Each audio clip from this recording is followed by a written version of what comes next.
백악관 극비 문건이 폭로됐습니다. 40년 전 일본 죽인 방법 그대로 쓴다. 1985년 미국은 플라자 협의로 단 하루 만에 일본을 무너뜨렸습니다. 30년간 지속된 경제 붕괴. 2026년 트럼프는 같은 칼을 한국에 꺼내 들었습니다. 삼성과 하이닉스를 미국 기업에 헐값으로 넘긴다. 거부하면 관세로 죽인다. AI 반도체 점유율 90%. 이대로 두면 한국이 세계를 지배할 판이었습니다. 트럼프는 두려움을 느꼈죠. 그런데 이상한 일이 벌어졌습니다. 한국은 협상 테이블에 나오지 않았습니다. 변명도 사과도 애원도 없었습니다. 그리고 48시간 뒤 한국이 아니라 미국이 무릎 꿇었습니다. 결국 트럼프는 입장을 바꿀 수밖에 없었습니다. 한국은 우리의 위대한 동맹국. 도대체 한국은 어떻게 한 걸까요? 그 전율의 순간 지금 바로 공개합니다. 비가 내리는 오후입니다.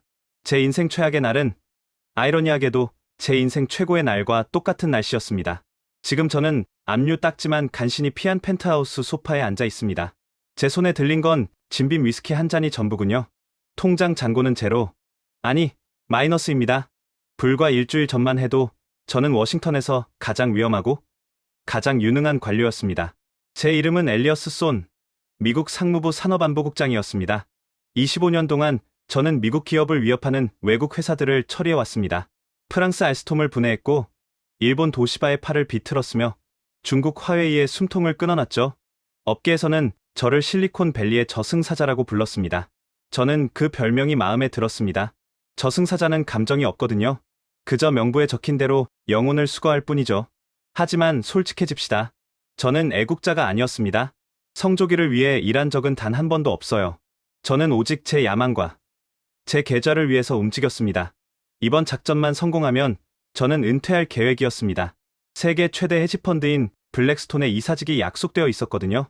연봉 5천만 달러, 거기에 보너스 스톡 옵션까지. 조건은 하나였습니다. 한국 반도체 기업을 완벽하게 해체해서 미국 기업들에게 먹이로 던져줄 것.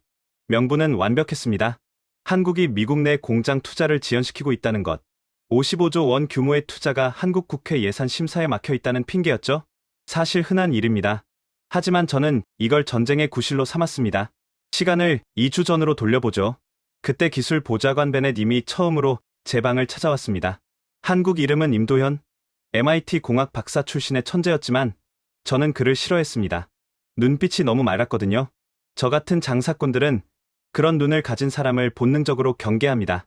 국장님, 데이터가 이상합니다. 베넷이 태블릿을 제 책상 위에 올려놓으며 말했습니다. 뭔데? 텍사스 삼성 공장과 애리조나 SK 공장의 트래픽입니다. 지난 나흘 동안 데이터 흐름이 기형적으로 변했습니다. 이건 단순한 백업이 아닙니다. 저는 서류를 결제하며 건성으로 대답했습니다. 백업 좀 하면 어때? 겁먹어서 짐 쌀 준비라도 하나 보지. 아니요. 이건 2주가 아닙니다. 락킹, 그러니까 잠금 시퀀스입니다. 핵심 공정 데이터를 한국 본사 서버로 보내면서 동시에 현지 서버의 데이터 패턴을 난수로 바꾸고 있어요. 마치 폭격을 대비해서 금고 문을 닫는 것처럼요. 저는 펜을 멈추고 베넷을 올려다봤습니다. 그리고 코웃음을 쳤죠. 금고 문을 닫아? 저들이?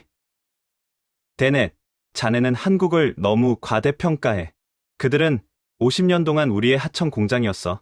주인이 나가라고 하면 나가고 내놓으라고 하면 내놓는 존재들이라고. 이번엔 다를 겁니다.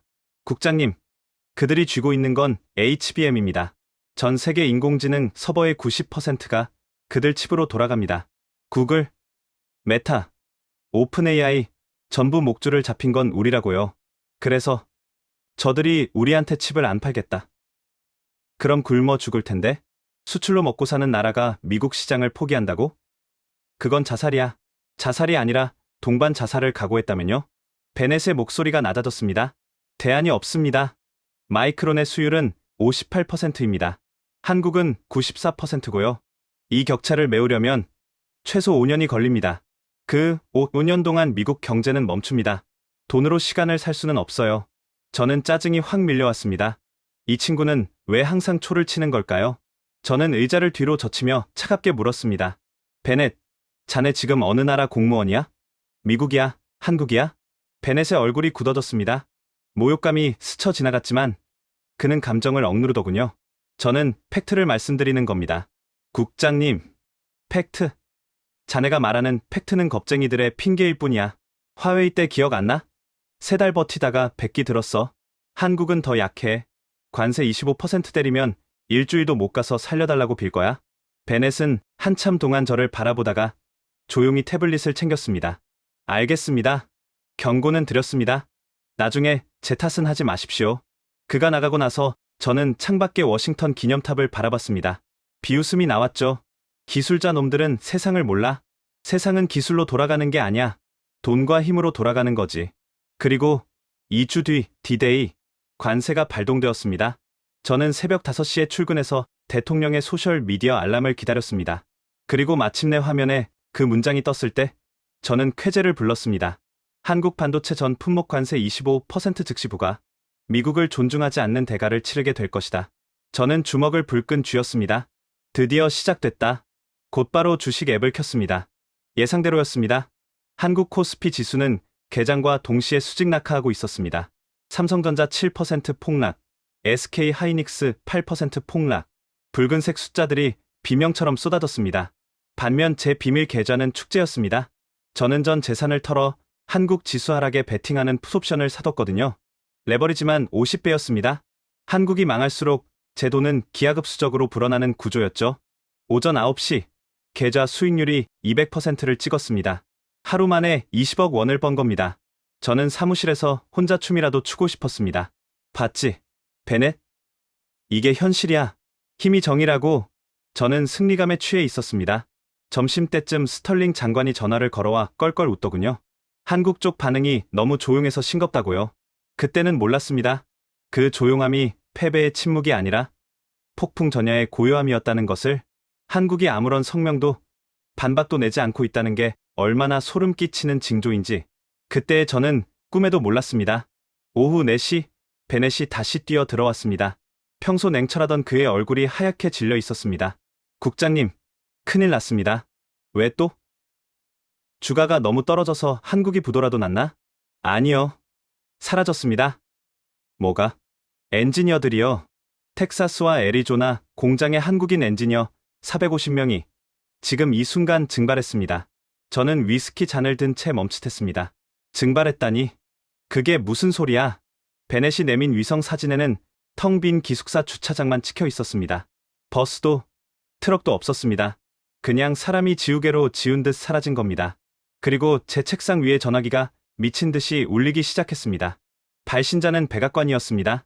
수화기를 들기도 전에 등 뒤에서 서늘한 기운이 느껴졌습니다. 이게 뭐지? 도대체 무슨 일이 벌어지고 있는 거지? 백악관 전화가 아니었습니다.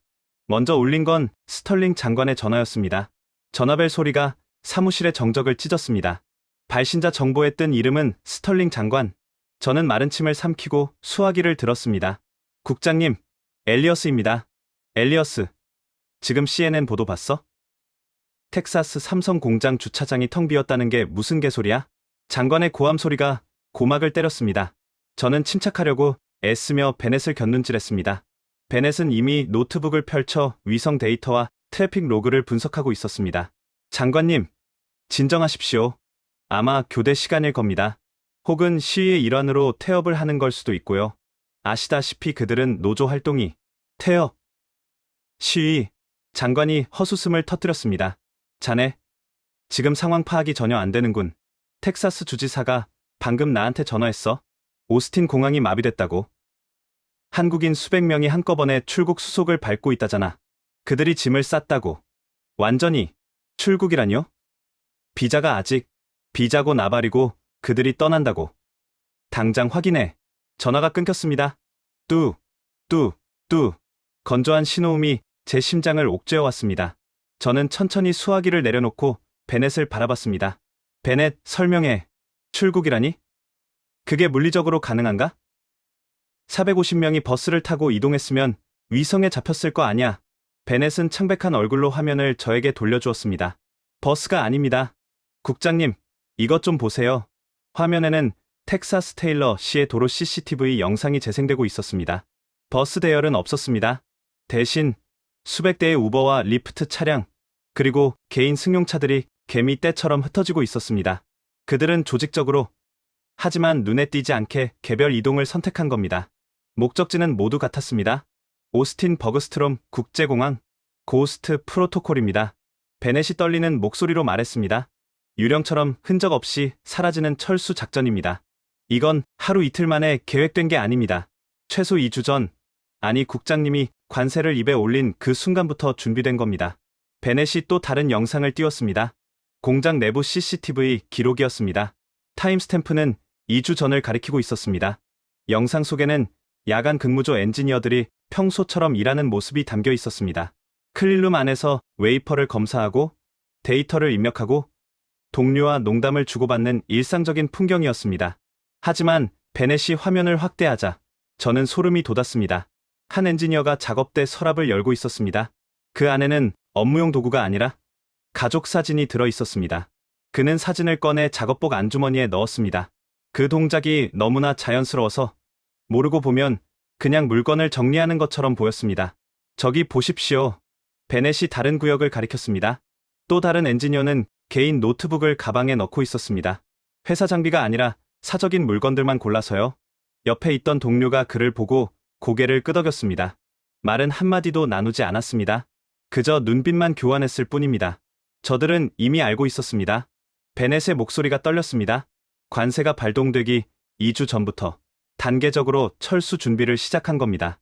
저는 화면을 멍하니 바라봤습니다. 영상이 일주일 전으로 넘어갔습니다. 점심시간이었습니다. 구내 식당에서 엔지니어들이 밥을 먹고 있었습니다. 평소와 다를 게 없어 보였습니다. 김치찌개를 떠먹고 라면을 후루룩 마시고 휴대폰을 들여다보는 일상이었습니다. 하지만 한 테이블에서 이상한 장면이 포착되었습니다. 선임 엔지니어로 보이는 중년 남성이 후배들에게 뭔가를 나눠주고 있었습니다. 작은 종이 쪽지였습니다. 후배들은 쪽지를 받아 한 번 읽고는 바로 입에 넣어 씹어 삼켰습니다.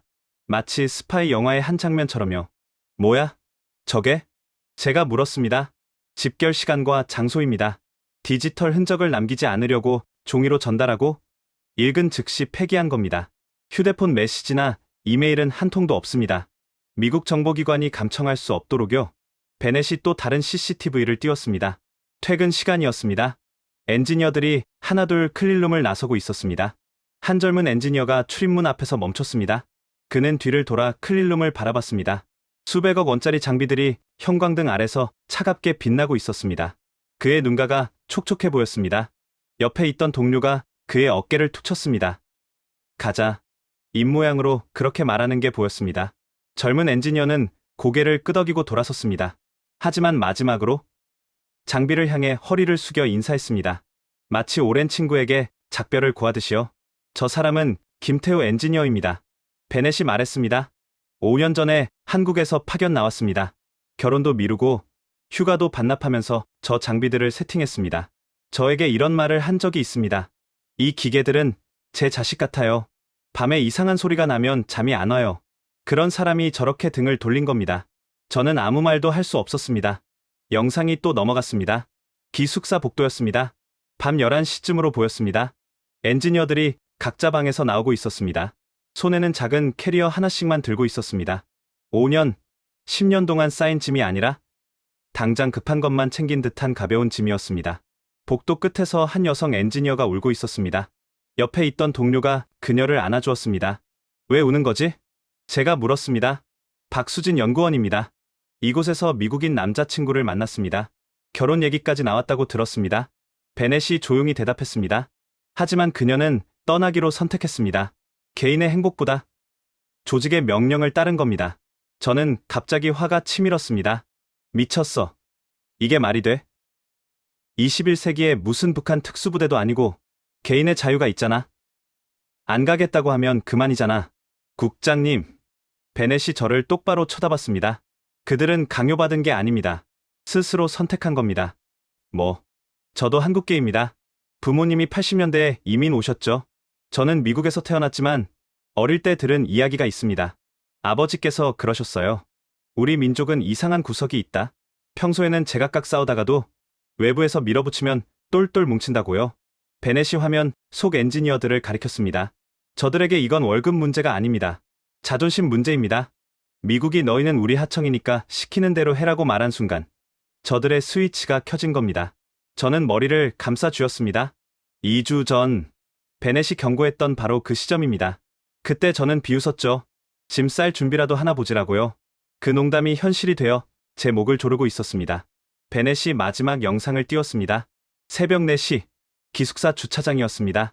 엔지니어들이 335 모여 있었습니다. 아무도 말이 없었습니다. 그저 서로를 바라보며 고개만 끄덕일 뿐이었습니다. 그때 한 남자가 앞으로 나왔습니다. 하진우 전무였습니다. 그는 엔지니어들을 둘러보며 뭔가를 말했습니다. CCTV에는 음성이 녹음되지 않아 무슨 말인지 알 수 없었습니다. 하지만 그의 표정은 비장했습니다. 말이 끝나자 엔지니어들이 일제히 허리를 숙여 인사했습니다. 90도 인사였습니다. 미국에서는 볼 수 없는 한국식 존경의 인사였습니다. 그리고 그들은 흩어졌습니다. 우버를 타고, 리프트를 타고, 동료의 차에 올라타고, 한 명도 뒤를 돌아보지 않았습니다. 마치 오래전부터 정해진 각본대로 움직이는 것처럼 완벽하게 조용히 사라졌습니다. 이게 고스트 프로토콜입니다. 베넷이 화면을 끄며 말했습니다. 유령은 발자국을 남기지 않습니다. 그리고 유령은 원한을 품고 있습니다. 저들이 돌아올 때는 단순히 복귀하는 게 아닐 겁니다. 대가를 요구할 겁니다. 저는 창밖을 바라봤습니다. 워싱턴의 하늘이 먹구름으로 뒤덮여 있었습니다. 좋아. 떠났다고 치자. 인력이야 다시 채우면 돼. 마이크론 엔지니어들이 대기 중이잖아. 인텔에서도 차출하면 되고. 기계는 남아있잖아. 설비는 그대로지? 저는 지푸라기라도 잡는 심정으로 물었습니다. 네. 하드웨어는 그대로입니다. 그럼 됐어. 사람만 바뀌는 거야. 운전자가 바뀐다고 페라리가 굴러가지 않는 건 아니잖아. 국장님. 베넷이 저를 정면으로 응시했습니다. 그의 안경 너머 눈동자가 공포로 흔들리고 있었습니다. 문제는 하드웨어가 아닙니다. 데이터입니다. 지금 공장의 데이터 트래픽을 보십시오. 그가 띄운 두 번째 화면. 그곳에는 제가 살면서 한 번도 본 적 없는 그래프가 있었습니다. 일반적으로 반도체 공장의 데이터 그래프는 심전도처럼 요동칩니다. 수만 개의 센서가 온도, 습도, 가스 농도, 전력량을 실시간으로 주고받으니까요. 0.001초도 쉬지 않고 데이터가 흐르는 게 정상입니다. 그런데 화면 속 그래프는 바닥에 딱 붙어 있었습니다. 수치 0. 완벽한 직선. 죽음의 선이었습니다. 제로입니다. 데이터 전송량이 0이에요. 공장이 멈춘 게 아닙니다. 내사 상태에 빠진 겁니다. 내사? 그들이 떠나면서 메인 서버와의 연결을 끊었습니다. 단순히 전원을 끈 게 아닙니다. 로지컬 락, 논리적 잠금을 걸었어요. 지금 저 공장에 있는 55조 원어치 장비들은 거대한 고철 덩어리일 뿐입니다. 센서가 작동하지 않고 레시피가 전송되지 않아요. 해킹해. NSA 불러. 암호 따위 풀면 되잖아. 제가 소리를 질렀습니다. 그게 그렇게 간단하지 않습니다. 이 시스템은 그때 사무실 문이 벌컥 열렸습니다. 제 비서 제시카였습니다. 국장님, 백악관에서 호출입니다. 지금 당장 상황실로 오시랍니다. 대통령님이 매우 화가 나셨습니다. 저는 비틀거리며 자리에서 일어났습니다. 다리에 힘이 풀려 책상을 짚어야 했습니다. 창밖의 워싱턴은 여전히 평온해 보였습니다. 하지만 저 멀리 텍사스에서 거대한 침묵의 쓰나미가 몰려오고 있다는 걸 저는 직감했습니다. 백악관 지하 상황실, 벙커, 그곳의 공기는 납처럼 무거웠습니다. 스털링 장관은 넥타이를 풀어헤친 채 씩씩거리고 있었고 국방부 장관과 CIA 국장이 심각한 표정으로 모니터를 보고 있었습니다. 엘리어스 손, 대통령의 목소리는 낮고 차가웠습니다. 그는 저를 보지 않고 정면에 스크린만 응시하고 있었습니다. 스크린에는 텅 빈 삼성 공장의 정문이 비치고 있었죠. 자네가 장담했지. 한국은 절대 미국을 떠날 수 없다고. 짓기만 할 뿐 물지는 못한다고. 각하, 이건 일시적인 쇼입니다. 협상력을 높이려는 블러핑입니다. 저는 땀으로 젖은 손바닥을 바지에 문지르며 변명했습니다. 쇼? 저들이 지금 우리한테 쇼를 보여주려고 55조 원짜리 공장을 벌였단 말인가? 대통령이 천천히 고개를 돌려 저를 쏘아봤습니다. 지금 월가가 난리가 났어. 엔비디아 젠슨 황이 나한테 직접 전화를 했네. HBM 공급이 끊기면 자기는 본사를 대만으로 옮기겠다고 협박을 하더군. 일론 머스크는 텍사스 기가 팩토리가 멈출 거라고 게시글을 올리고 있고 대통령이 책상을 내리쳤습니다. 쾅 소리에 회의실 안에 모든 사람이 움찔했습니다. 당장 해결해. 내일까지 공장 못 돌리면 자네가 그 공장 굴뚝에 매달리게 될 거야. 방법이 있습니다. 저는 마른 입을 열었습니다. 강제 가동입니다. 마이크론 기술진을 투입해서 수동으로 돌리겠습니다. 어차피 기계는 우리 땅에 있고 전기도 우리 겁니다. 그들이 암호를 걸었어도 물리적으로 초기화하면 그만입니다. 옆에 있던 베넷이 저를 말리려는 듯 손을 뻗었지만 저는 그의 눈길을 무시했습니다. 지금 살 길은 이것뿐이었습니다. 국방부 장관, 주방위군을 투입해 삼성과 SK 공장을 국가 중요 시설로 지정하고 접수한다. 엘리어스, 자네가 현장 지휘를 맡아 마이크론 기술팀 데리고 가서 당장 칩을 찍어내란 말이야. 알겠습니다, 카카. 저는 쫓기듯 상황실을 나왔습니다. 베넷이 뒤따라 나왔습니다. 국장님, 미치셨습니까? 강제 초기화라니요. 그 장비들은 그렇게 단순하지 않습니다. 나노 단위의 공정입니다. 레시피 없이 돌렸다간. 닥쳐, 베넷. 저는 복도에서 소리를 질렀습니다. 지나가던 직원들이 놀라서 쳐다봤지만 상관없었습니다. 레시피? 그깟 요리법, 우리가 다시 만들면 돼. 미국이야. 우리가 달에 사람도 보낸 나라라고. 고작 반도체 하나 못 구울 것 같아? 반도체는 로켓이 아닙니다. 이건 생물입니다. 30년 동안 그들이 축적한 감각의 영역이라고요. 그 감각, 내가 돈으로 사겠어. 안 되면 뺏어서라도 가져올 거야. 저는 베넷을 뿌리치고 엘리베이터에 탔습니다. 그날 오후, 텍사스행 군용기 안에서 저는 주식 앱을 확인했습니다. 제 계좌의 수익률은 여전히 200%였습니다. 하지만 이상하게도 기쁘지가 않았습니다. 화면 속 붉은 숫자들이 마치 경고등처럼 깜빡거리는 것 같았습니다. 창밖으로 텍사스의 황야가 펼쳐졌습니다. 저 멀리 거대한 삼성 공장의 실루엣이 보였습니다. 굴뚝에서는 연기가 나지 않았습니다. 죽은 고래처럼 거대한 몸집을 한 채 그저 엎드려 있었습니다. 저는 그때까지도 믿었습니다. 저 거대한 기계 덩어리의 주인은 미국이라고요. 스위치만 켜면 다시 우웅거리며 돌아갈 거라고요. 하지만 공장에 도착해 마이크론 수석 엔지니어가 메인 컨트롤 룸의 문을 강제로 뜯어내고 서버에 접속했을 때 우리는 화면에 뜬 단 한 줄의 메시지를 보고 얼어붙을 수밖에 없었습니다. 그것은 단순한 암호 입력창이 아니었습니다. 시스템 정지, 최고 관리자의 눈을 기다리는 중, 홍채 인식을 말하는 건가? 마이크론 엔지니어가 당황하며 키보드를 두드렸습니다. 아니요. 이건 단순한 홍채 인식이 아닙니다. 베넷이 뒤에서 중얼거렸습니다. 생체 신호가 결합된 실시간 인증입니다. 살아있는 사람의 눈, 그것도 특정인의 눈이 아니면 시스템이 물리적으로 타버리게 설계된 킬 스위치입니다. 저는 멍하니 화면을 바라봤습니다. 살아있는 눈이라고? 그때 제 주머니 속 휴대폰이 진동했습니다. 증권사 알림이었습니다. 마진 콜 경고, 담보 비율이 위험 수준에 도달했습니다. 무슨 소리야? 한국이 망하고 있는데 왜 내 담보가 부족해? 저는 떨리는 손으로 앱을 열었습니다. 그리고 제 눈을 의심했습니다. 나스닥 지수가 폭락하고 있었지만 제 풋옵션 계좌도 같이 녹아내리고 있었습니다. 변동성이 너무 커서 시장 자체가 거래를 거부하고 있었던 겁니다. 그리고 그 순간 공장 안의 비상등이 붉게 회전하기 시작했습니다. 경고, 온도 상승, 경고, 온도 상승. 기계적인 음성이 텅 빈 공장에 울려 퍼졌습니다. 뭐야? 가동도 안 했는데 온도가 왜 올라가? 냉각 시스템입니다. 냉각 서버가 잠겼어요. 이대로면 장비들이 과열로 스스로 녹아버립니다. 마이크론 엔지니어의 비명과 함께 제국의 반격은 시작도 하기 전에 자멸의 길로 들어서고 있었습니다. 영의 침묵이 끝나고 일의 비명이 시작된 것입니다. 끄라고. 당장 꺼. 마이크론 수석 엔지니어? 밀러가 찢어지는 목소리로 고함을 질렀습니다. 텍사스 삼성 공장의 메인 팹 안은 이미 사우나처럼 뜨거웠습니다. 냉각 시스템이 잠기자 수천 대의 장비가 뿜어내는 열기가 빠져나가지 못하고 실내를 달구고 있었죠. 방진복 안으로 땀이 비 오듯 쏟아졌습니다. 셧다운이 안 됩니다. 명령어가 안 먹혀요. 오퍼레이터가 키보드를 부서져라 두드렸지만 모니터에는 붉은색 접근 거부 메시지만 전멸했습니다. 물리적으로 전원 내려. 차단기 내려. 제가 소리쳤습니다. 우아한 디지털 시대의 관료가 아니라 불이 난 집에서 뛰쳐나온 원시인처럼요. 직원들이 배전반으로 달려가 거대한 레버를 내렸습니다. 웅하는 소리와 함께 공장의 조명이 꺼지고 돌아가던 웨이퍼 이송 로봇들이 멈췄습니다. 비상등의 붉은 불빛만이 유령처럼 공장을 비췄습니다. 고요가 찾아왔지만 그건 평화가 아니었습니다. 죽음의 침묵이었죠. 밀러가 헬멧을 벗어 던지며 주저앉았습니다. 그의 얼굴은 땀과 좌절감으로 범벅이 되어 있었습니다. 밀러, 괜찮아? 제가 물었습니다. 괜찮냐고요? 밀러가 허탈하게 웃었습니다. 국장님, 저 20년 동안 반도체 만들었습니다. 인텔에서 시작해서 마이크론까지. 이 업계에서 제가 못 만져본 장비는 없다고 자부했어요.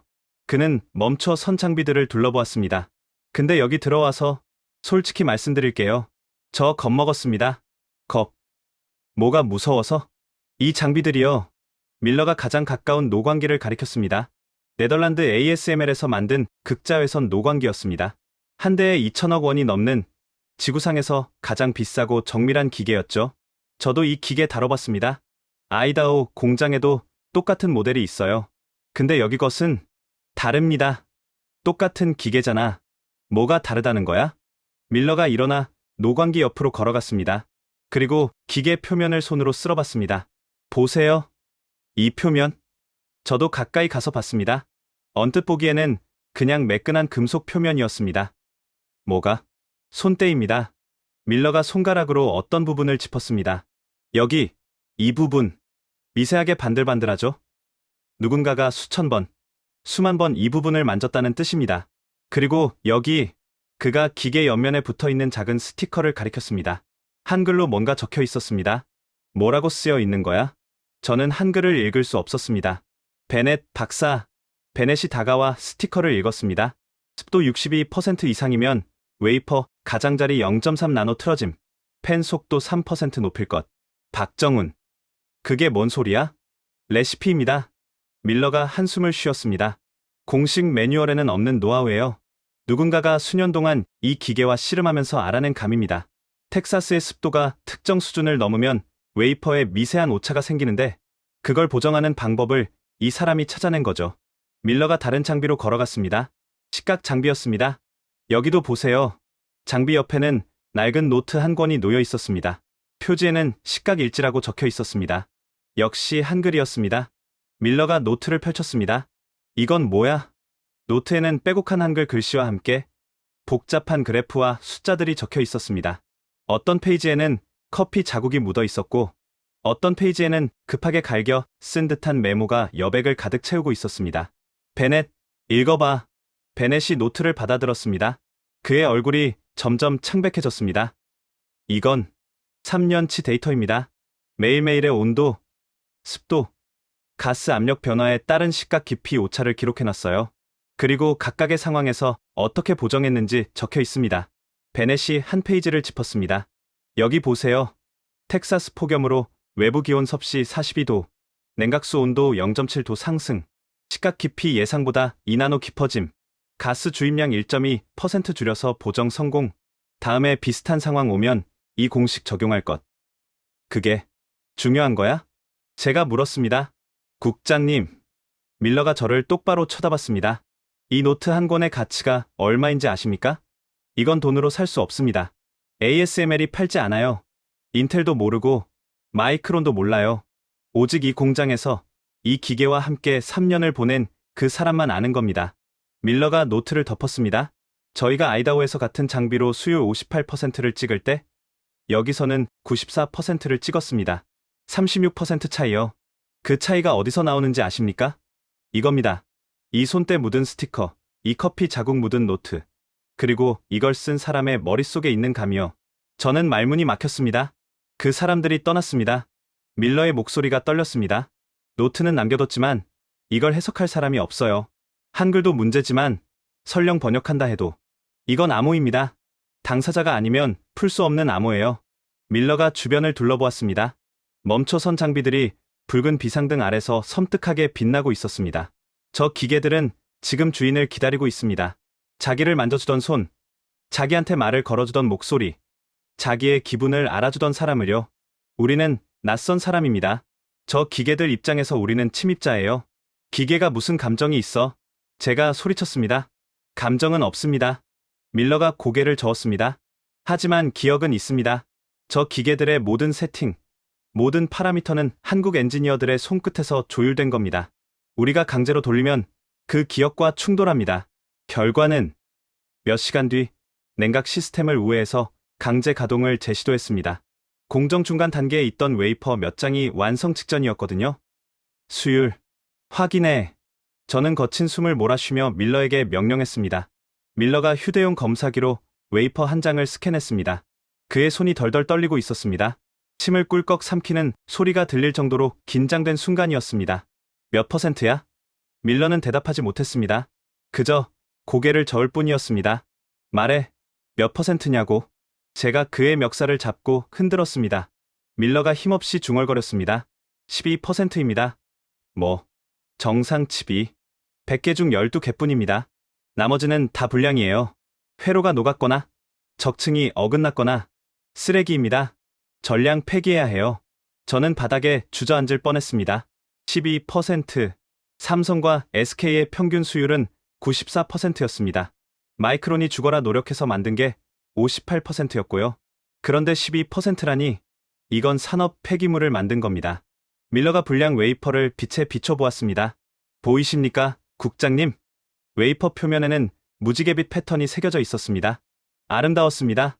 하지만 밀러의 표정은 장례식장에 온 사람 같았습니다. 이 무늬가 회로입니다.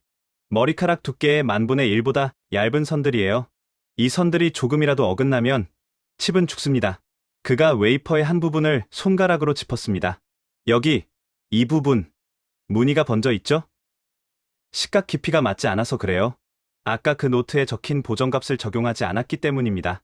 밀러가 웨이퍼를 내려놓았습니다. 그리고 여기, 그가 다른 웨이퍼를 집어 들었습니다. 이건 적층 불량입니다. HBM. 그러니까 고대역 폭메모리는 칩을 수십 층으로 쌓아 올립니다. 레고 블록처럼요. 근데 이 블록들이 0.001mm만 어긋나도 전체가 무용지물이 됩니다. 왜? 기계는 똑같잖아. 전기도 넣었고 웨이퍼도 넣었잖아. 왜 안 되는 건데? 제가 악을 쓰자 베넷이 어둠 속에서 걸어 나왔습니다. 그는 태블릿으로 복잡한 공정 데이터를 보여주었습니다. 국장님, 요리를 생각해 보십시오. 최고급 주방과 최고급 식재료가 있다고 누구나 미슐랭 3스타 요리를 만들 수 있습니까? 베넷의 목소리는 차분해서 더 절망적이었습니다. 반도체는 나노미터 단위의 예술입니다. 온도 0.1도, 가스 압력 0.005 파스칼, 습도 1%의 차이가 수율 80%를 결정합니다. 한국 엔지니어들은 이 황금 비율을 매뉴얼이 아니라 감각으로 알고 있습니다. 그 레시피가 담긴 데이터가 잠겼고 그걸 실행할 사람들은 떠났습니다. 베넷이 멈춰선 로봇 팔을 가리켰습니다. 우리는 지금 페라리 운전석에 앉은 초등학생일 뿐입니다. 시동은 걸 수 있어도 운전은 못합니다. 밀러가 바닥에 앉아 벽에 기대었습니다. 그의 눈에는 눈물이 고여 있었습니다. 아이다호에서 올 때 저희 팀원들이 그랬습니다. 한국 애들이 하는 거 우리가 못할 게 뭐 있어? 돈만 있으면 다 되지. 저도 그렇게 생각했습니다. 솔직히요. 밀러가 손에 들린 노트를 바라봤습니다. 근데 이 노트 보고 알겠더라고요. 이건 돈이 아닙니다. 시간입니다. 한 사람이 3년 동안 밤을 새워가며 이 기계와 대화한 결과물이에요. 그 3년을 돈으로 살 수 있습니까? 없습니다. 그 사람의 헌신을, 그 사람의 집념을, 그 사람의 자존심을 돈으로 살 수 있습니까? 밀러가 고개를 저었습니다. 없습니다. 절대로. 저는 아무 말도 할 수 없었습니다. 그때 제 주머니 속 위성 전화가 울렸습니다. 백악관이었습니다. 받기 싫었지만 받아야 했습니다. 엘리어스. 도대체 현장에서 뭘 하고 있는 거야? 대통령의 비서실장이었습니다. 지금 오리건 주 구글 데이터 센터가 셧다운됐어. HBM 냉각 제어 칩이 오작동을 일으켜서 서버 렉 200개가 타버렸다고. 유튜브, 지메일, 클라우드가 전면 마비야. 그게 무슨 소립니까? 재고 물량이 있을 텐데. 재고? 그놈의 재고는 실시간 업데이트가 안 되면 무용지물이야. 한국 칩들은 클라우드랑 실시간으로 연동돼서 최적화를 한다고. 근데 그 연결이 끊기니까 칩들이 과부하로 자폭하고 있어. 전화기 너머로 다급한 보고 소리가 들렸습니다. 실장님, 테슬라 자율주행 서버가 응답 없음 상태입니다. 지금 캘리포니아 고속도로 위에서 차들이 멈춰섰어요. 연쇄 추돌 사고가. 잠깐만. 방금 존스 홉킨스 병원에서 연락 왔습니다. 원격 수술 로봇이 수술 도중에 멈췄답니다. 환자 배를 열어놨는데 로봇 팔이 안 움직인다고. 비서실장의 목소리가 비명으로 변했습니다. 들리지, 엘리어스? 지금 미국이라는 나라의 뇌가 녹아내리고 있어. 알츠하이머 환자처럼 국가 시스템이 기억을 잃고 멈추고 있다고. 당장 해결해. 1시간 안에 칩 공급 재개 못하면 자네는 반역죄로 기소될 거야. 전화가 끊겼습니다. 저는 멍하니 꺼진 전화기를 바라봤습니다. 구글이 멈추고, 차가 멈추고, 수술이 멈췄다. 고작 반도체 쪼가리 몇 개 때문에 그제야 실감이 났습니다. 우리는 4차 산업혁명이라는 거대한 탑을 쌓았지만 그 탑의 기둥은 우리 것이 아니었습니다. 남의 집 기둥에 우리 간판만 걸어놓고 주인 행세를 했던 겁니다. 밀러가 천천히 일어났습니다. 그의 손에는 여전히 그 낡은 노트가 들려 있었습니다. 국장님. 왜? 이 노트. 마지막 페이지에 뭐라고 써 있는지 아십니까? 밀러가 노트를 펼쳤습니다. 마지막 장이었습니다. 거기에는 한글로 짧은 문장이 적혀 있었습니다. 그리고 그 아래에 누군가가 영어로 번역을 달아놓았습니다. 베넷이 읽었습니다. 이 기계는 내 친구입니다. 부디 잘 대해주세요. 언젠가 내가 돌아올 때까지. 서명, 박정훈. 저는 그 문장을 듣고 가슴이 먹먹해졌습니다. 친구라고, 기계를 친구라고 부르는 사람. 그런 사람이 3년을 바쳐 키워낸 것을 우리는 하룻밤 만에 부숴버린 겁니다. 띠링. 또다시 증권사 알림이 울렸습니다. 저는 무심코 화면을 봤습니다. 그리고 숨이 턱 막혔습니다. 긴급 담보, 가치 하락으로 인한 강제 반대 매매 실행 완료. 잔고 마이너스 450만 달러. 이게 뭐야? 제 전 재산을 털어 산 풋옵션. 한국이 망하면 대박이 나는 구조였습니다. 하지만 저는 간과했습니다. 그 풋옵션을 사기 위해 담보로 맡긴 것이 제 미국 기술주 포트폴리오였다는 사실을요. 구글, 엔비디아, 테슬라, 애플, 미국의 자존심이라 불리는 빅테크 기업들의 주가가 지금 이 순간 휴지 조각이 되고 있었습니다. 칩이 없으면 그들의 서비스는 존재할 수 없으니까요. 엔비디아 마이너스 25%, 구글 마이너스 18%, 담보 가치가 폭락하자 증권사 알고리즘은 제 풋옵션까지 모조리 강제 청산해버린 겁니다. 0이 아니었습니다. 마이너스였습니다. 25년 동안 모은 재산, 퇴직금, 그리고 블랙스톤으로 갈 미래, 그 모든 것이 10분 만에 증발했습니다.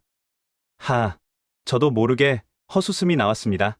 공장 안의 붉은 비상등이 마치 클럽 조명처럼 느껴졌습니다. 미친 짓이었으니까요. 저는 비틀거리며 공장 정문 쪽으로 걸어갔습니다. 국장님, 어디 가십니까? 베넷이 물었습니다. 찾아야 해. 누굴 말입니까? 눈을 가진 사람. 저는 텍사스의 뜨거운 밤 공기를 마시며 중얼거렸습니다. 이 빌어먹을 기계 덩어리를 멈추지 않게 할 유일한 인간? 그 사람을 찾아야 해. 베넷이 저를 가로막았습니다. 하진우 전무 말씀이십니까? 그분은 만나주지 않을 겁니다. 이미 한국 영사관 보호 아래. 아니. 저는 고개를 저었습니다. 그는 멀리 가지 않았어. 내가 아는 장인이라는 작자들은 자기 자식이 아파서 비명을 지르는데 도망가지 못해. 분명히 근처에 있을 거야. 이 공장이 죽어가는 소리를 듣고 있을 거라고. 저는 주머니에서 권총을 꺼냈습니다. 호신용으로 지급받은 베레타였습니다. 국장님, 무슨 짓입니까? 베넷, 주방위군 대령 불러. 병력 전부 집합시켜. 제 눈은 이미 이성을 잃고 있었습니다. 돈도 잃고, 명예도 잃고, 조국도 잃게 생긴 마당에 더 잃을 게 무엇이겠습니까? 강제로라도 문을 열게 하겠어. 그 누나를 뽑아서라도. 저는 공장 정문을 향해 뛰기 시작했습니다. 뒤에서 베넷이 뭐라고 소리쳤지만 들리지 않았습니다. 제 머릿속에는 오직 하나, 살아야 한다는 본능뿐이었습니다. 하지만 공장 정문에 도착했을 때 저는 제 예상이 반은 맞고 반은 틀렸다는 걸 알게 되었습니다. 그는 도망가지 않았습니다. 하지만 숨어 있지도 않았습니다. 어둠이 내려앉은 공장 정문 앞 수십 대의 험비와 무장 군인들이 포위한 그 한가운데 하얀 플라스틱 의자 하나가 놓여 있었습니다. 그리고 그 위에 한 남자가 앉아 있었습니다.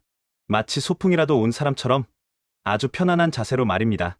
저는 공장을 뛰쳐나와 주방위군 험비에 올라탔습니다. 한국 영사관으로 가. 운전병이 머뭇거렸습니다. 국장님, 영사관은 외교 공관입니다. 허가 없이는. 닥치고 밟아. 험비가 텍사스의 밤길을 질주했습니다. 사이렌을 울리며 신호를 무시하고 달렸습니다. 20분 만에 오스틴 시내의 한국 영사관 앞에 도착했습니다. 영사관 건물은 어둠 속에서 고요했습니다. 하지만 정문 앞에는 검은 양복을 입은 남자들이 서 있었습니다. 한국 국가정보원 요원들이었습니다. 하진우를 내놔. 저는 차에서 뛰어내리며 소리쳤습니다. 요원들은 미동도 하지 않았습니다. 그중 한 명이 앞으로 나섰습니다. 쏜 국장님이시군요. 그의 영어는 유창했습니다. 하진우 전무님은 이곳에 계시지 않습니다. 거짓말 마. 너희가 빼돌린 거잖아. 빼돌리다니요. 전무님은 자유의지로 움직이시는 분입니다. 우리는 그저 안전을 보장할 뿐이죠. 저는 권총을 빼들었습니다. 당장 안으로 들어가서 확인하겠다. 비켜.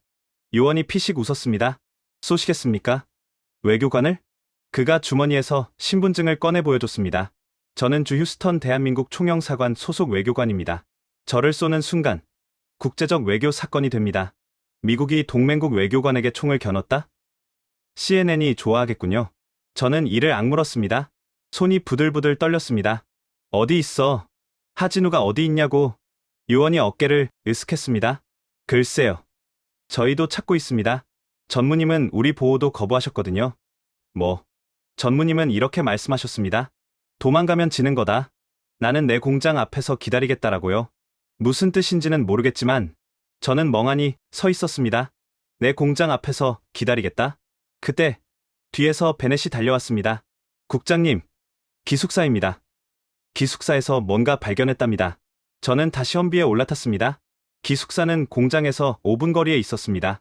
4층짜리 아파트 형태의 건물이었습니다. 한국 엔지니어 450명이 생활하던 곳이었죠. 건물 앞에는 이미 주방위군 병사들이 진입해 있었습니다. 뭘 찾았어? 대령에게 물었습니다. 직접 보시는 게 좋겠습니다. 1층부터 4층까지 모든 방이 텅 비어 있었습니다. 하지만 완전히 비어 있는 건 아니었습니다. 침대는 그대로였습니다. 옷장도 그대로였고 책상도 그대로였습니다. 마치 잠깐 외출한 사람처럼 생활의 흔적이 고스란히 남아 있었습니다. 저는 한 방에 들어갔습니다. 책상 위에는 가족 사진이 놓여 있었습니다. 젊은 남자와 여자, 그리고 어린아이가 웃고 있는 사진이었습니다. 이건 뭐지? 사진 옆에는 작은 메모지가 있었습니다. 한글로 적혀 있었습니다. 베넷, 읽어봐. 베넷이 메모를 집어 들었습니다. 여보, 미안해. 약속한 휴가 못 갈 것 같아. 대신 이번 일 끝나면 꼭 제주도 가자. 사랑해. 저는 다른 방으로 갔습니다. 이번에는 책상 위에 라면, 봉지가 수북이 쌓여 있었습니다. 신라면, 진라면, 삼양라면, 한국에서 공수해 온 것들이었습니다. 이 사람들, 여기서 뭘 먹고 살았던 거야? 옆에 있던 병사가 대답했습니다. 보고에 따르면 한국 엔지니어들은 구내식당 음식을 별로 안 좋아했답니다. 대부분 방에서 라면을 끓여 먹거나 한국 식료품점에서 재료를 사다가 직접 요리했다고 합니다. 저는 방 한쪽 구석을 봤습니다. 작은 전기밥솥이 있었습니다. 그 옆에는 고추장통과 김치통이 놓여 있었습니다. 5년 동안 이렇게 살았다고?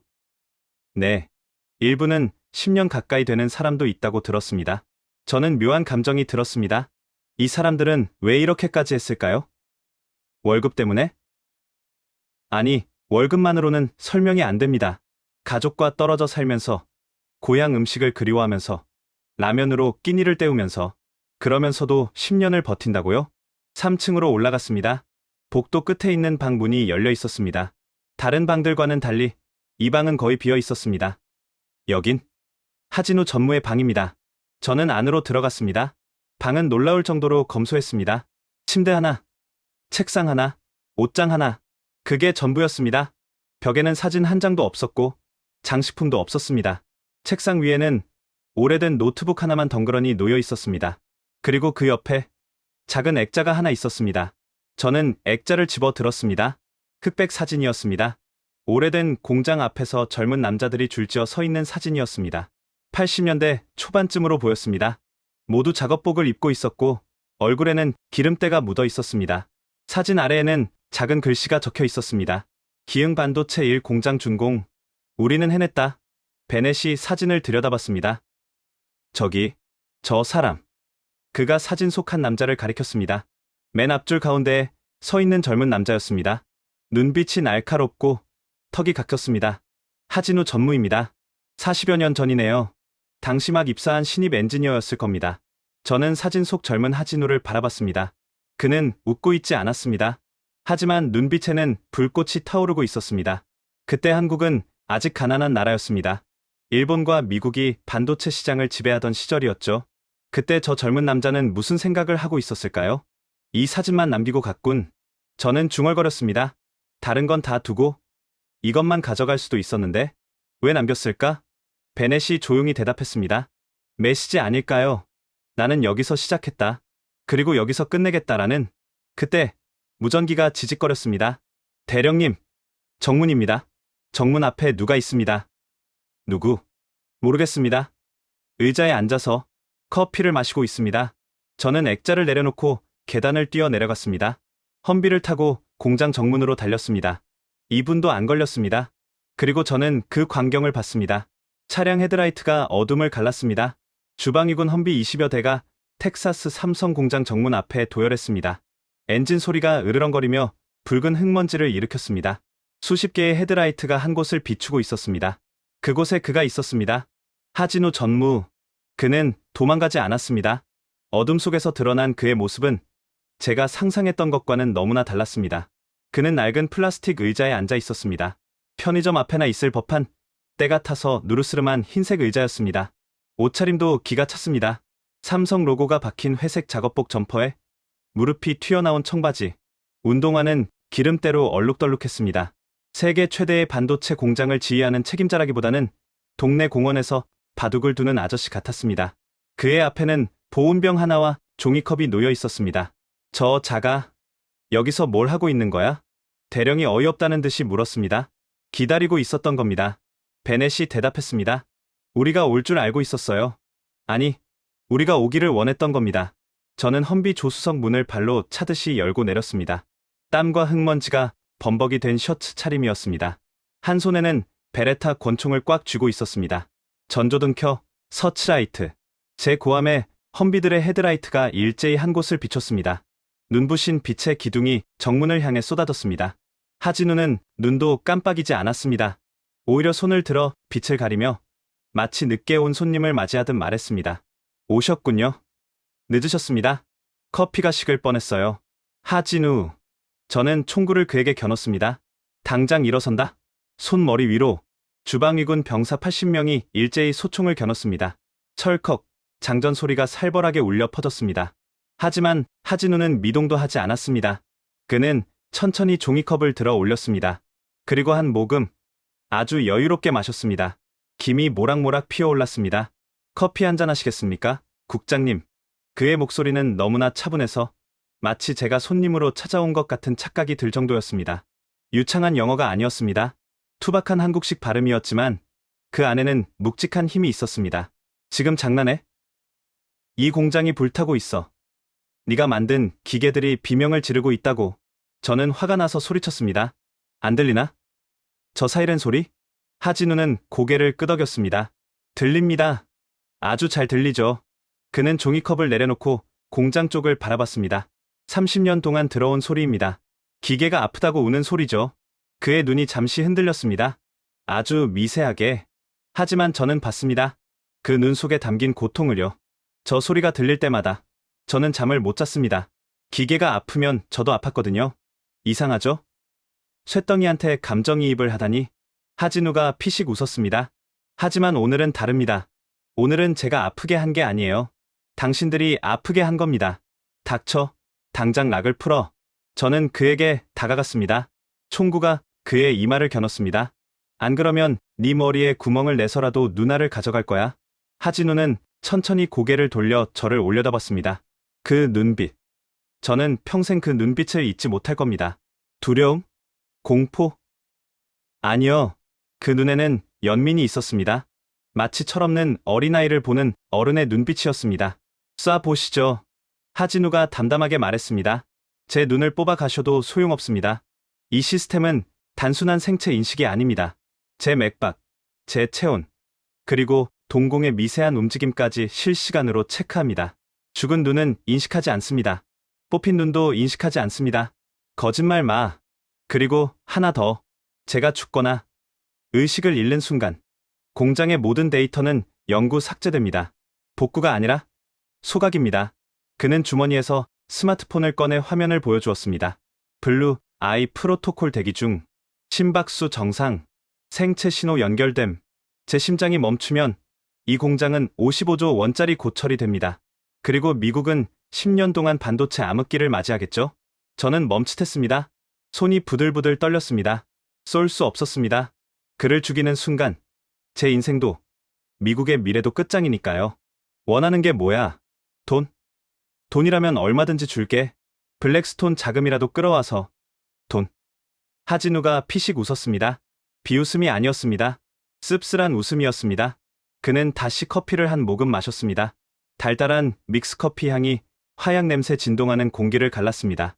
국장님, 저기 보이는 공장 굴뚝이 몇 개인지 아십니까? 그딴 게 지금 중요해? 12개입니다. 제가 처음 이곳에 왔을 때는 허벌판이었습니다.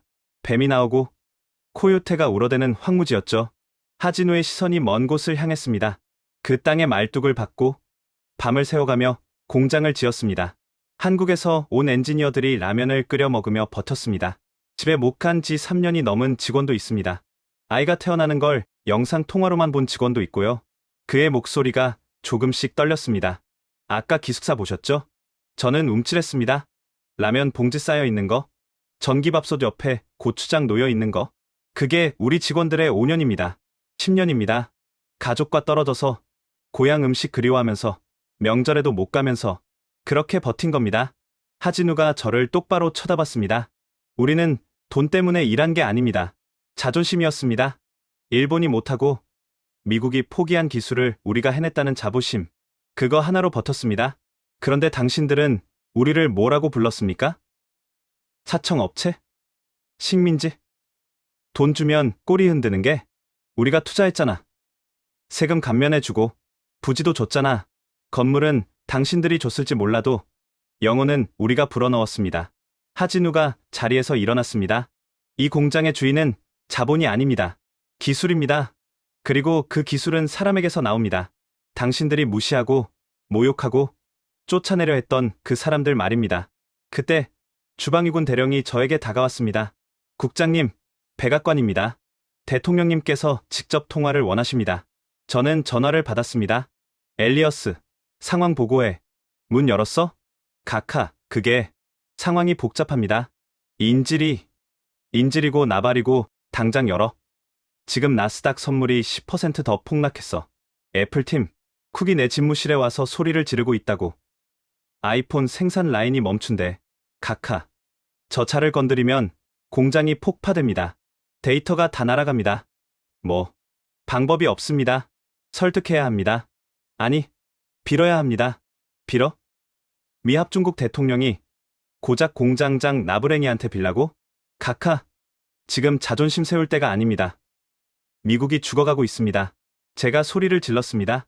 제 목소리는 이미 울음 섞인 비명이었습니다. 전화기 너머로 긴 침묵이 흘렀습니다. 그리고 들려온 대통령의 목소리는 힘이 빠진 노인의 그것이었습니다. 바꿔봐. 저는 떨리는 손으로 전화기를 하진우에게 내밀었습니다. 대통령입니다. 하진우는 전화를 받지 않았습니다. 그저 물끄러미 바라보기만 했습니다. 받으십시오. 제발. 제가 무릎을 꿇을듯이 애원했습니다. 하진우는 한숨을 내쉬며 전화기를 받았습니다. 여보세요? 하진우입니다. 잠시 침묵이 흘렀습니다. 네?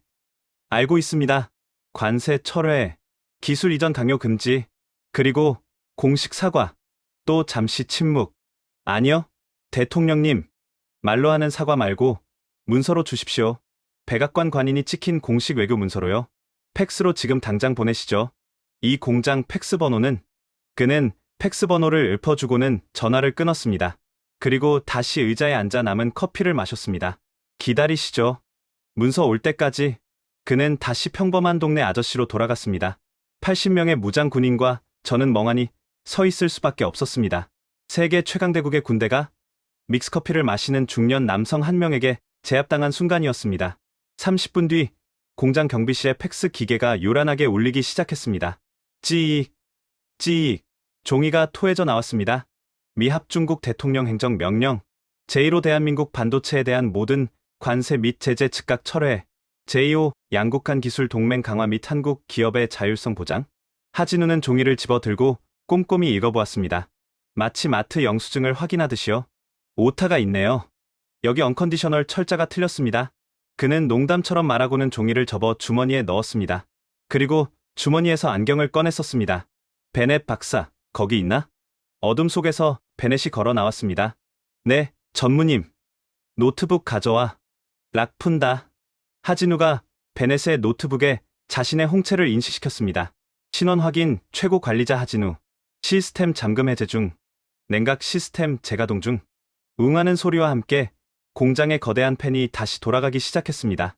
붉은색 비상등이 꺼지고 초록색 정상 가동 등이 켜졌습니다. 살았다. 저는 다리에 힘이 풀려 주저앉았습니다.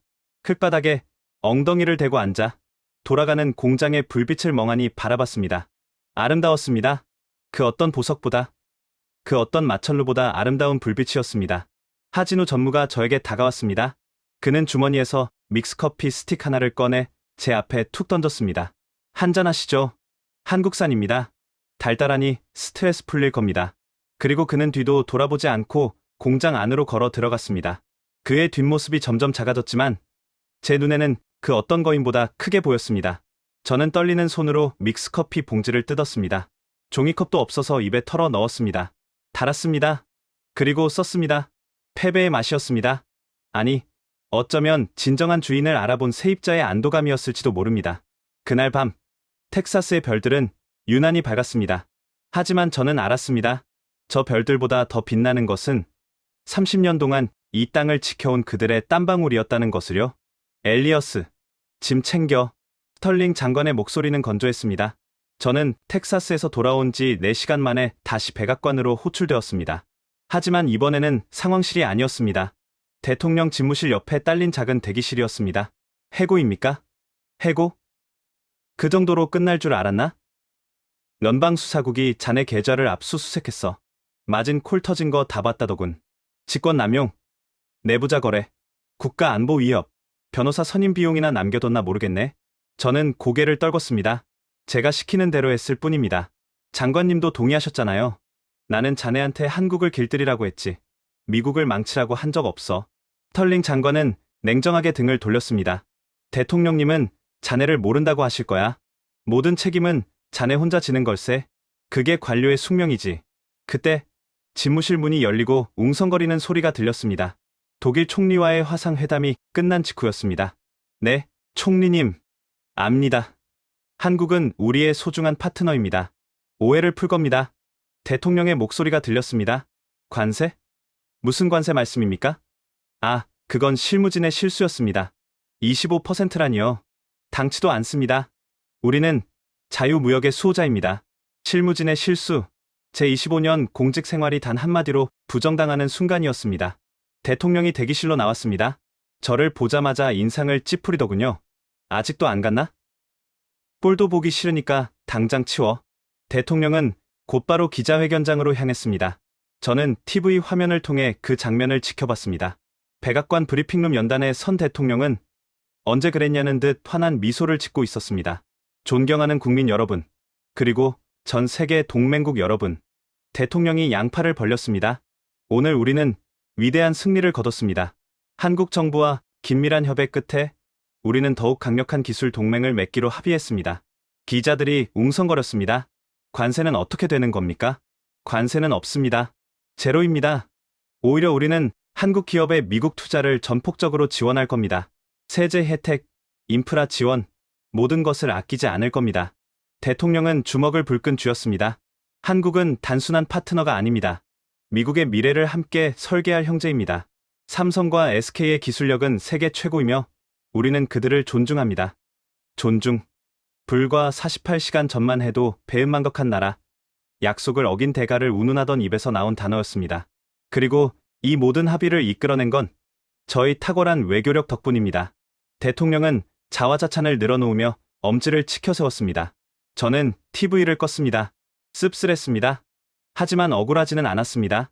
어차피 저는 도박에서 졌으니까요. 짐을 싸서 사무실을 나오는데 복도 끝에서 베넷이 기다리고 있었습니다. 그의 손에는 커피 2잔이 들려 있었습니다. 국장님, 이제 국장 아니야. 그냥 엘리어스라고 불러. 저는 짐 상자를 고쳐 들었습니다.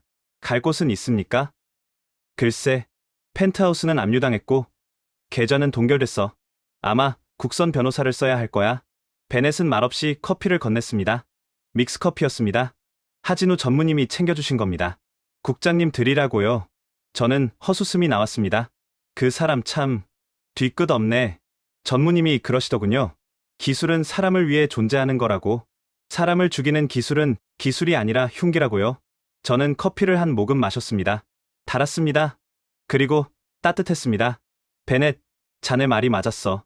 저는 창밖을 바라봤습니다. 워싱턴의 야경이 화려하게 빛나고 있었습니다.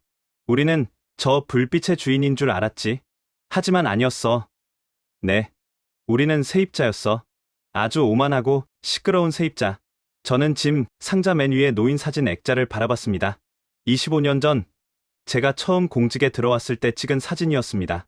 그때는 저도 순수했습니다. 세상을 바꾸겠다는 열정으로 가득 찼었죠. 어디서부터 잘못된 걸까요? 아마 돈이 눈을 가리기 시작했을 때부터였겠죠. 베넷, 자네는 남계, 저도 사표 썼습니다. 기술 자문관은 제 적성이 아닌 것 같습니다. 저는 엔지니어니까요. 베넷이 웃었습니다. 한국으로 갈 겁니다. 삼성이나 SK에서 밑바닥부터 다시 배우고 싶습니다. 진짜 기술이 뭔지, 진짜 장인 정신이 뭔지요. 자네, 미쳤군. 네, 미쳤죠. 하지만 행복할 것 같습니다. 베넷은 제 어깨를 두드려주고 걸어갔습니다. 그의 뒷모습은 당당했습니다. 저는 혼자 남겨졌습니다. 청사 정문을 나서자 차가운 밤바람이 불어왔습니다. 주머니에서 동전 몇 개가 짤랑거렸습니다. 이게 제 전 재산이군요. 하지만 기분은 나쁘지 않았습니다. 어쩌면 진짜 제 인생은 이제부터 시작일지도 모른다는 생각이 들었습니다. 가진 것이 없어야 진짜 중요한 게 무엇인지 보인다고 하던가요. 저는 빈 종이컵을 쓰레기통에 버렸습니다. 그리고 뒤도 돌아보지 않고 어둠 속으로 걸어갔습니다. 제국은 건재합니다. 하지만 그 제국의 심장은 이제 다른 곳에서 뛰고 있습니다. 동아시아의 작은 반도, 대한민국에서 말입니다. 오늘 사연 어떻게 들으셨나요? 수율 94%, 세계 AI 서버 90%, 그리고 48시간. 미국 대통령이 백악관관인 찍힌 문서를 팩스로 보내야 했던 시간입니다. 우리는 세입자였어. 아주 오만하고 시끄러운 세입자. 미국 상무부 국장의 마지막 고백이었습니다. 아무도 안 믿어줄 때가 있었습니다. 라면으로 끼니를 때우며 가족과 떨어져 10년을 버틴 엔지니어들. 기계를 친구라 부르며 새벽까지 노트를 채워나간 사람들. 그들의 땀방울이 제국을 무릎 꿇렸습니다. 가슴이 뜨거워졌다면 자존심 3글자만 남겨주십시오. 이 영상을 공유하는 건 묵묵히 버텨온 그들에게 보내는 작은 경의입니다. 대한민국은 오늘도 조용히 세계의 심장을 뛰게 합니다.